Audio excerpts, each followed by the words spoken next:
Given that today is April Fool's Day, it was tempting to start our segment on today's Republican budget announcement by saying they propose to, I don't know, dismantle Medicare, increase Bush tax cuts for the rich, stop stimulus spending. Except in our fourth story tonight, all of that actually happened. Last week, to prove they are just not the party of no, Republicans produced their own budget, the now famous fudget, notoriously free of any numbers. Today, ranking House Republican Budget Committee member Paul Ryan unveiled an actual budget with numbers. In predicting criticism, you may note Mr. Ryan does not actually deny engaging in class warfare. You're going to hear a lot of echoes of class warfare.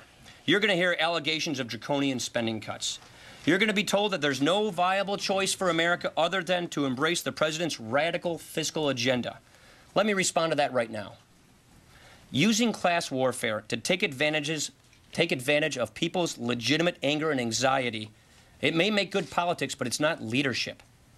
Preying on people's emotions of fear and envy, it doesn't create jobs.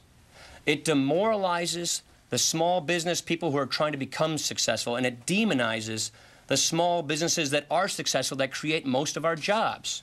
He did not specify which small businesses had been demonized, so we can't say whether he meant AIG or Citigroup. But if the previous fudge it had too few numbers, the new fudge it, the double fudge it, if you will, seems to have too many. This is Mr. Ryan's chart comparing his government spending through the year 2080 against Obama's based on estimates from the CBO, the Congressional Budget Office, except theatlantic.com reports that the CBO estimate actually ends in the year 2019.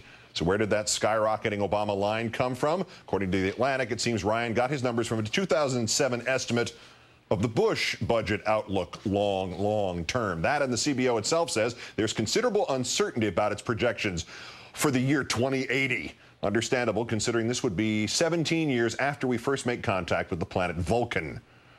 For their parts, Democrats responded by looking to the past. If you want to be sure you're voting for deficit reduction will be carried out, accomplished, effected, our party is the party that balanced the budget in 1998, paid off $400 billion of debt, and presented President Bush with a gift that no president in recent times has enjoyed, a surplus of $5.6 trillion. We wiped out the deficit, they wiped out the surplus. A pleasure to be joined again tonight from Washington by Congresswoman Maxine Waters of California and the Financial Services Committee. Much thanks, as always, for your time, Congresswoman. Delighted. Thank you for having me on. Congressman Ryan's budget offers lower deficits, lower spending, lower taxes, and at least 2 million more jobs. Apparently, he forgot to include the pony for everybody. Well, I think you described exactly what's happening with this budget. First of all, it doesn't have many numbers in it. Secondly, this does nothing but rehash the same old Bush policies. And those are the policies that drove us into this recession that we're in. The worst job creation in the last 75 years. In addition to that, they have the audacity to continue to give big tax breaks to the wealthiest people in our society. Another $4 trillion worth of tax breaks on top of the already Bush tax breaks that's in the system. And so it's unrealistic. They don't talk about how they're going to have this $1 trillion or more in cuts. And I think it is laughable. Why would, and we heard Congressman Ryan seem a little on the defense right from the beginning there, why would Mr. Ryan think anybody was going to accuse him of draconian cuts? Well, I don't know why he thinks that he would be taken seriously. This is worse than draconian. This particular plan will take away funding for Medicare, for Medicaid. It would even reduce and eliminate some people who are who are eligible now for Social Security.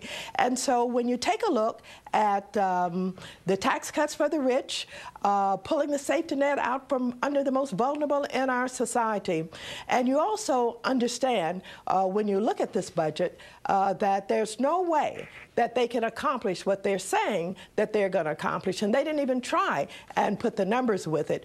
You recognize that not only is it old Bush plan, rehashed, but this is what got us into the recession that we're in now, and they would take us into a depression with this kind of budget. And so we, the Democrats, have the budget that Nancy Pelosi describes as the blueprint for economic recovery, where we talk about how we are going to invest in Head Start, what we are going to do about health care and education and housing.